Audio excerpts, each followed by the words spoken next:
마태복음 9장 1에서 17절 말씀입니다.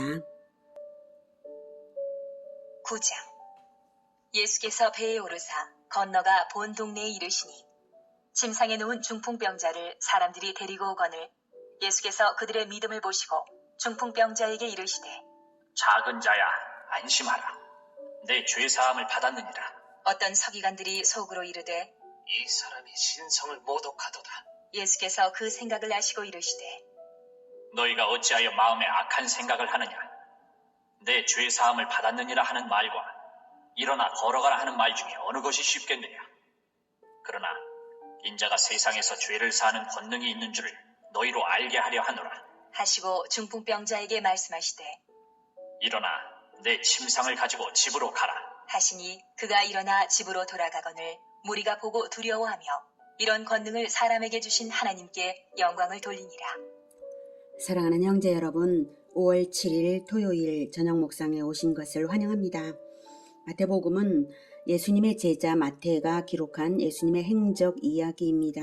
복음서가 4권이나 있는데요. 그 이유는 각각의 복음서가 대상을 달리하여서 쓴 것이어서 강조점이나 집필 방법이 다르고요. 또 복음서들이 서로 보완되어서 예수님의 행적을 완성하기 때문입니다. 각 복음서가 어느 공동체를 대상으로 쓴 글인가를 생각하면 복음서의 내용이 더 잘 이해가 될 것입니다. 마태복음은 유대인들을 대상으로 쓴 것인데요. 구약의 신앙을 유대교가 곡해한 것이고 오히려 기독교가 언약을 계승한 것임을 보여주는 책이 마태복음입니다. 오늘 이야기에서 예수님은 6절에 죄를 사하는 권능을 가진 분임을 보여주시는데요. 즉 하나님이신 그리스도이심을 분명하게 보여주신 것입니다. 그리스도를 기다리는 것이 유대교의 핵심 정체성인데요. 유대교는 결국 그리스도를 알아보지 못하고 그리스도를 정죄하여 죽임으로써 스스로 정죄되고 말았습니다. 오늘 이야기에서는 그러한 유대교의 일면이 나타납니다. 1절 예수께서 배에 오르사 건너가 본 동네에 이르시니 8장에서 무리를 피해서 가다라 지방에 배 타고 가셔서 귀신 들린 자들을 구해주신 것 기억나시죠? 그리고 나서 본 동네로 돌아왔습니다. 본 동네라는 표현을 읽는 순간 우리는 가다라 지방에 가신 목적은 바로 귀신 들린 자들을 구하기 위해서였다는 것을 짐작할 수 있습니다. 이렇게 예수님은 가다라 지방에 귀신 들린 자들을 미리 아시고 열정적인 사랑으로 찾아가 구하신 것을 볼 때에 전지전능하신 하나님이심을 확인할 수 있습니다. 가다라 지방에 가기 전에 배를 타고 갔죠. 그때 일어난 사건도 전지전능하신 하나님이심을 나타내신 사건입니다. 무슨 사건이었나요? 풍랑을 잠잠케 하셨죠. 이렇게 예수님은 행적마다 전능하신 하나님이심을 보이고 계십니다. 성경을 아는 유대인들은 마땅히 예수께서 그리스도이심을, 그것도 전능하신 하나님이시요 그리스도이심을 알아차려야 하는 것입니다. 이미 구약의 예언이 그것을 말하고 있기 때문에 구약을 믿는다면 너무도 당연한 것입니다. 이사야 9장 6절에 이는 한 아기가 우리에게 낳고 한 아들을 우리에게 주신 바 되었는데 그의 어깨에는 정사를 메었고 그의 이름은 기묘자라 모사라 전능하신 하나님이라 영존하시는 아버지라 평강의 왕이라 할 것임이라. 이렇게 한 아기가 태어나실 것인데 그는 전능하신 하나님이라고 인정될 것이라고 이사야가 이미 예언했지 않습니까? 예수님의 전능하신 행적을 볼 때 구약 성경을 읽은 이사야서를 읽은 이스라엘 사람들은 유대인들은 그것을 깨달아야 정상적인 유대인인 것입니다.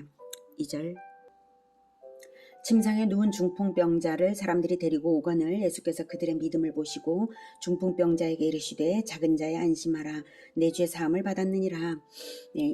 이 장면이 마가복음과 누가복음에도 기록이 되었는데요. 예수님을 에워싼 무리가 집안에 가득 차 있었기에 지붕을 뜯어서 중풍병자를 침상째 내린 것입니다. 중풍병자의 이웃들이, 이 친구들이 어떻습니까? 절대 신뢰, 그리스도에 대한 절대 신뢰, 그리고 친구에 대한, 그리고 동역자들과의 절대 협력, 그리고 상황과 환경을 넘고 나아가는 도전적인 신앙이 정말 훌륭하죠. 예수께서 그들의 믿음을 보시고 중풍병자에게 작은 자야 안심하라 내 죄 사함을 받았느니라 라고 죄 사함을 선언하셨습니다.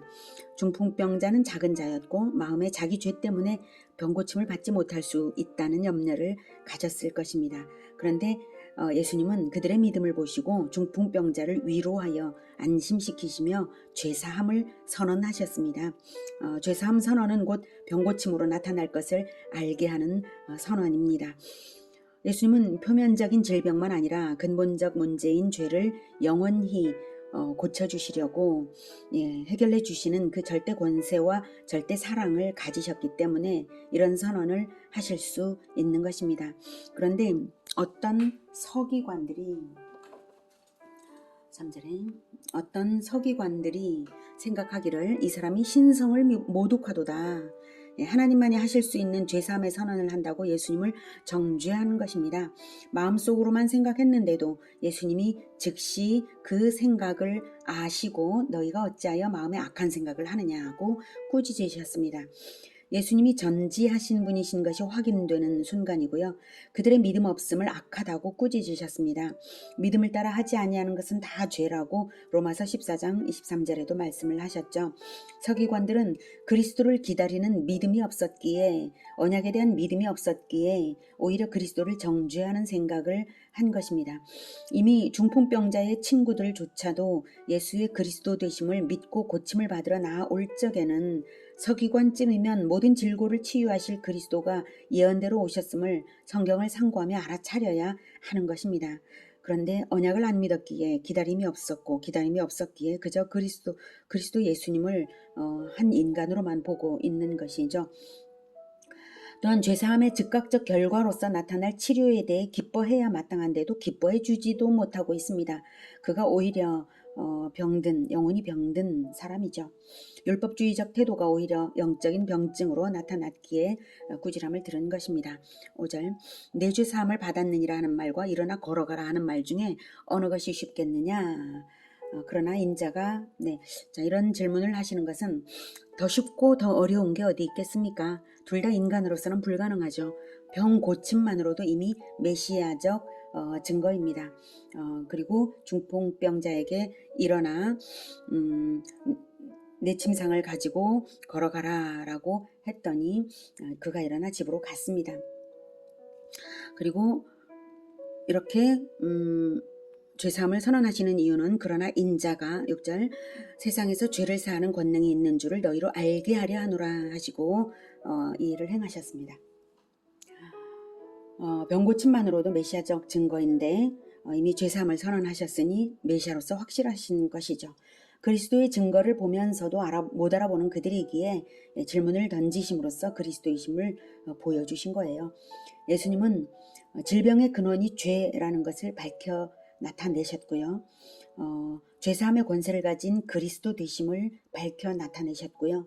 죄사함과 치유를 동시에 행하심으로써 완전히 그리스도 되심을 증명하셨습니다.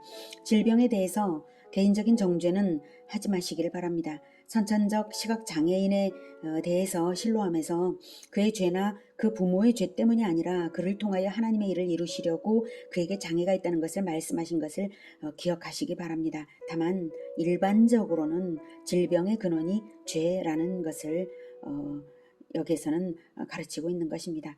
우리는 모두가 죄인이므로 중풍병자의 친구들처럼 하나님의 일이 이루어질 것을 사모하며 지붕을 깨뜨리는 실천을 하는 것만이 우리가 할 일이지 누군가를 판단하고 정죄하는 일은 우리가 할 일이 결코 아닙니다. 9절 예수께서 그곳을 떠나 지나가시다가 마태라는 사람이 세관에 앉아있는 것을 보시고 이르시되 나를 따르라 하시니 일어나 따르니라. 예수께서 마태의 집에서 앉아 음식을 잡수실 때에 많은 세리와 죄인들이 와서 예수와 그의 제자들과 함께 앉았더니 바리새인들이 보고 그의 제자들에게 이르되 어찌하여 너희 선생은 세리와 죄인들과 함께 잡수시느냐? 예수께서 들으시고 이르시되 건강한 자에게는 의사가 쓸데없고 병든 자에게라야 쓸데있느니라.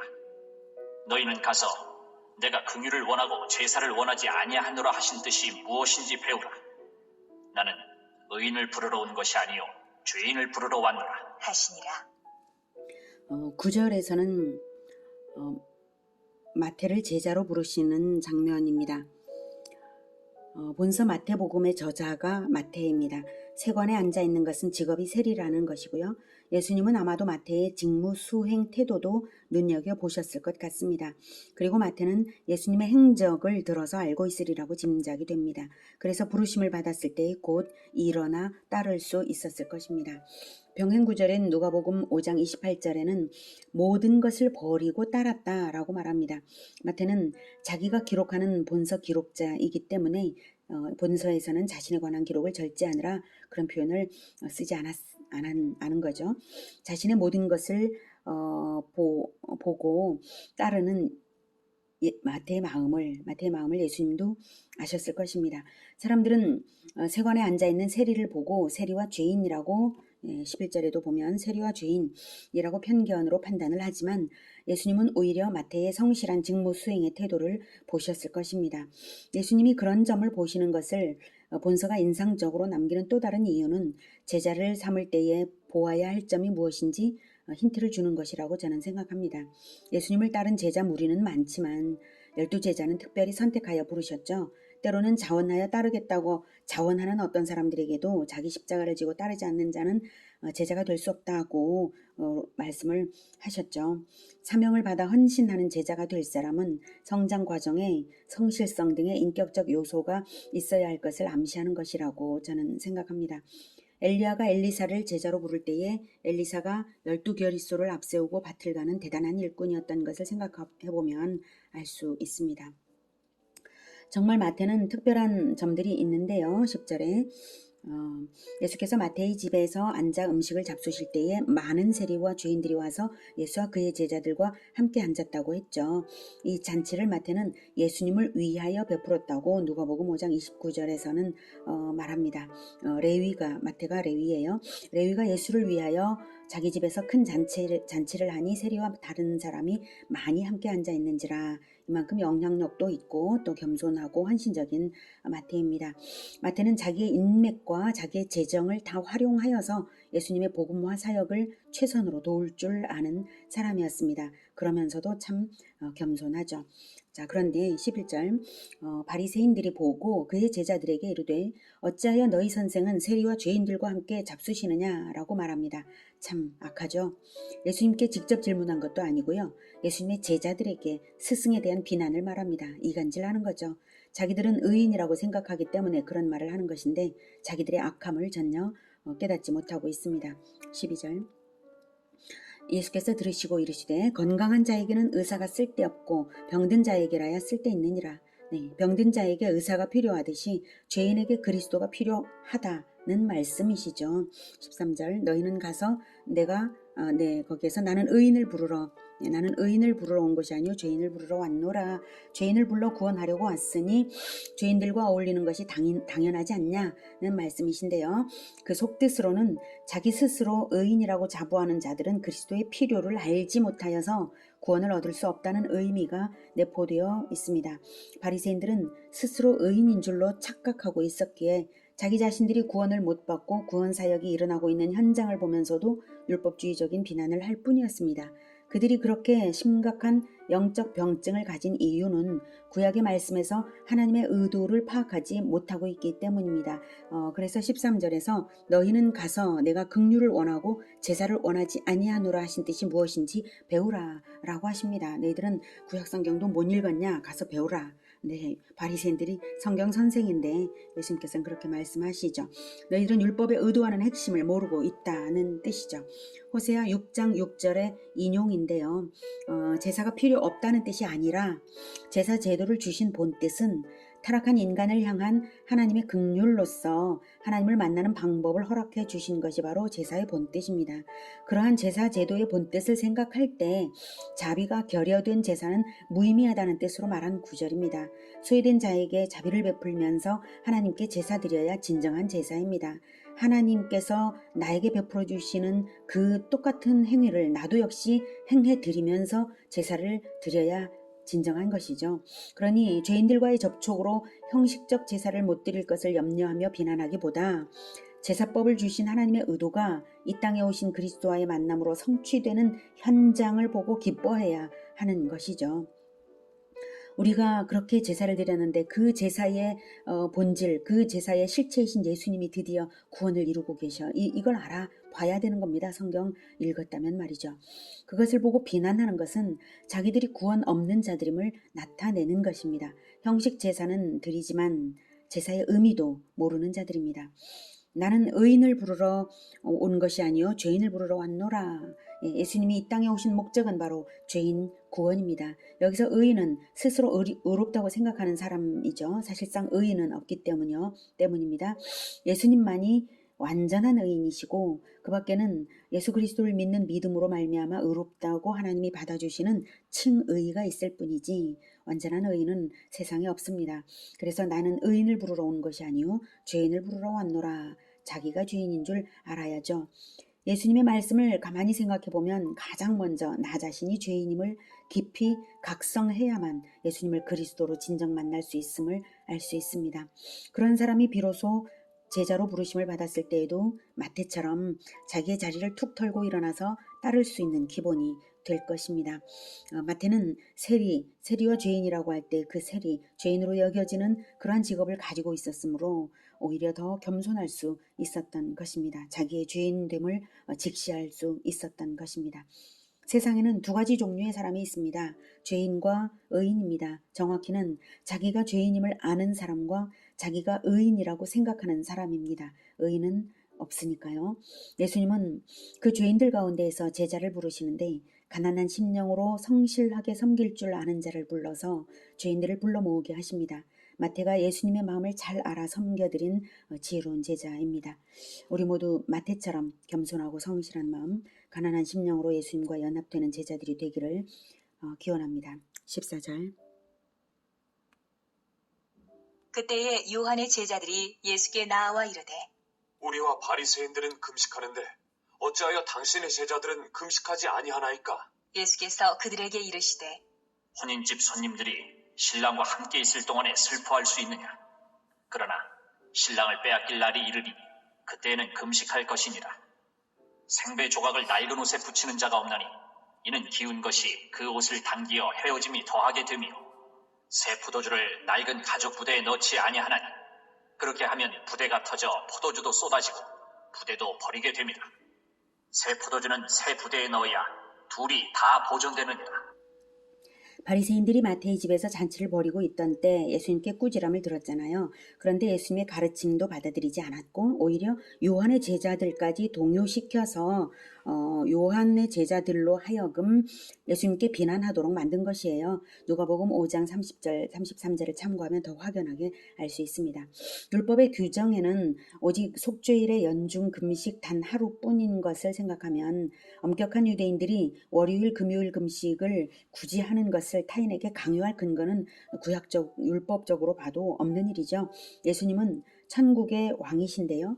산상수훈으로 법을 선포하신 것과 모든 행하심은 구약 율법의 말들의 뜻대로 신약에서 성취하시는 과정입니다. 출애굽기 34장 27절에는 여호와께서 모세에게 이르시되 너는 이 말들을 기록하라. 내가 이 말들의 뜻대로 너와 이스라엘과 언약을 세웠음이니라. 이렇게 하셨습니다. 그러므로 예수님 행적에서 율법 파기로 보이는 부분들은 잘 보면 문자주의를 넘어서 그 율법 문자의 말들의 뜻대로 행하시는 것이지 율법 파기가 아닙니다. 그런데 구약 율법의 문자적 규정에 얽매였던 바리새인들은 자기들의 편견을 기준으로 예수님을 비난하곤 했습니다. 그리고 여기서 금식에 대해서 말하는 것은 율법에 명령한 것도 아니고요. 예수님은 새 시대를 열어서 천국을 건국해 가시는 왕이시기 때문에 예수님을 받아들이려면 율법의 문자에 얽매여서는 안 되고 율법의 정신 즉 말들의 뜻대로 언약하신 하나님의 본뜻을 잘 알아서 과거 낡은 형식을 깨뜨리시는 예수님을 받아들여야 합니다. 깨뜨려지는 것은 형식일 뿐입니다. 새로운 내용을 채우려면 낡은 형식을 깨뜨려야 하는 것이죠. 온전한 내용을 채우려면 말입니다. 그러나 바리새인들은 낡은 형식적 생각에 갇혀 있었으므로 예수님을 받아들일 수가 없었습니다. 그래서 예수님은 율법 문자적 규정인 낡은 형식을 버려서 그리스도에게 맞춰야 할 시대라는 것을 가르치십니다. 15절 15절은 예수님이 그리스도라는 것을 알리는 말씀이시고요. 여기서 16절과 17절은 그리스도에 맞는 새 그릇이 되라는 말씀이십니다. 15절. 네, 예수께서 그들에게 이르시되 혼인집 손님들이 신랑과 함께 있을 동안에 슬퍼할 수 있느냐? 그러나 신랑을 빼앗길 날이 이르리니 그때는 금식할 것이니라. 네, 예수님은 금식이 불필요하다고 하신 것이 아니라 그리스도와 함께라면 하나님 나라의 기쁨이 삶에 나타나는 특성임을 비유로 말씀하신 것입니다. 신랑과 함께 있을 동안에 슬퍼할 수 있느냐? 네, 신랑, 즉 이스라엘의 신랑은 그리스도인 것을 의미하는 것이 구약성경에 많이 나옵니다. 그러므로 이 비유로서 예수님 자신이 그리스도 되심을 밝히신 것이죠. 구약성경을 확인하면 호세아 2장 16절에 여호와께서 이르시되 그날에 내가 나를 내 남편이라 일컫고 다시는 내 바알이라 일컫지 아니하리라 라고 했고요. 호세아 2장 19, 20절에도 내가 내게 장가들어 영원히 살되 공의와 정의와 은총과 긍휼히 여김으로 내게 장가들며 진실함으로 내게 장가들리니 내가 여호와를 알리라 라고 했고요. 이사야 62장 4절에는 다시는 너를 버림받은 자라 부르지 아니하며 다시는 내 땅을 황무지라 부르지 아니하고 오직 너를 헵시바라 하며 내 땅을 뷸라라 하리니 이는 여호와께서 너를 기뻐하실 것이며 내 땅이 결혼한 것처럼 될 것임이라.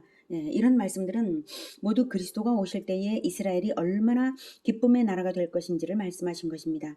이 말씀을 묵상했다면 금식을 요구할 리가 없고 이 말씀들을 묵상했다면 예수님의 비유를 알아들을 수 있고 이 말씀들을 묵상했다면 기꺼이 그리스도를 받아들이는 신부처럼 기쁨으로 새로워져야 마땅한 것입니다.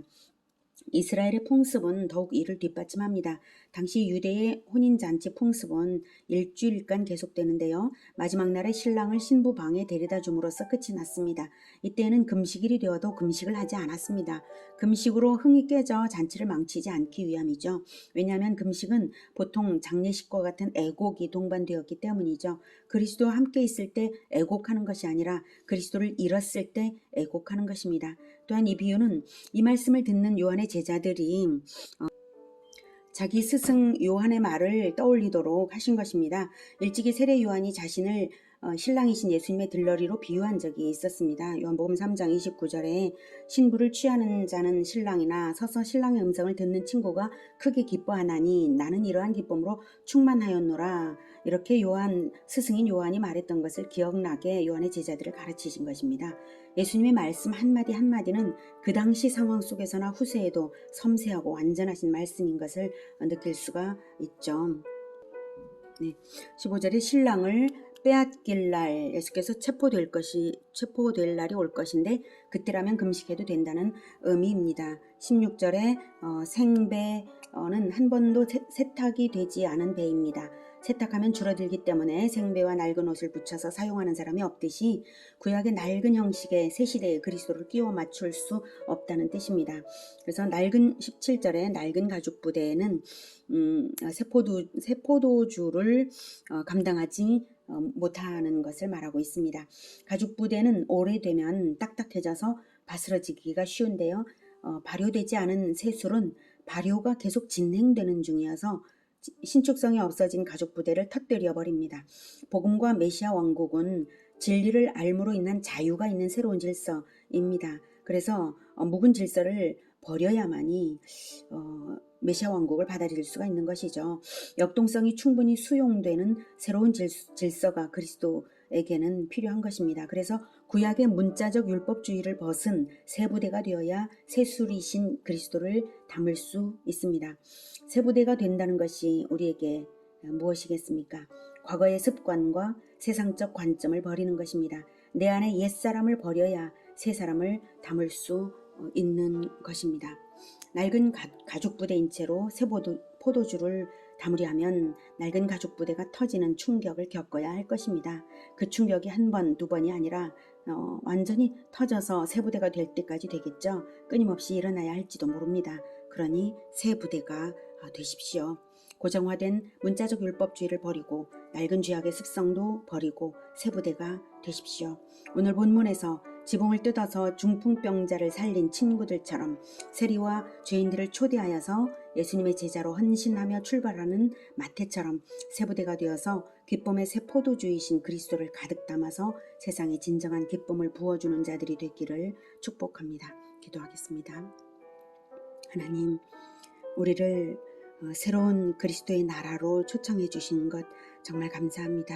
그래서 예수의 제자로 우리가 나아가고자 하오니 우리의 마음을 새롭게 하여 주셔서 문자적인 것에 얽매이지도 말고 또 옛 습관에서 벗어나서 과거의 나를 깨뜨리고 새 부대가 될 수 있도록 주님 우리를 깨닫게 하여 주시고 인도하여 주시옵소서. 우리가 새 부대가 되어서 주님을 가득 담아 세상에 기쁨을 전하겠습니다. 주님 도와 주시옵소서. 예수님의 이름으로 기도드립니다. 아멘. 이어지는 시간은 개인 기도 시간입니다.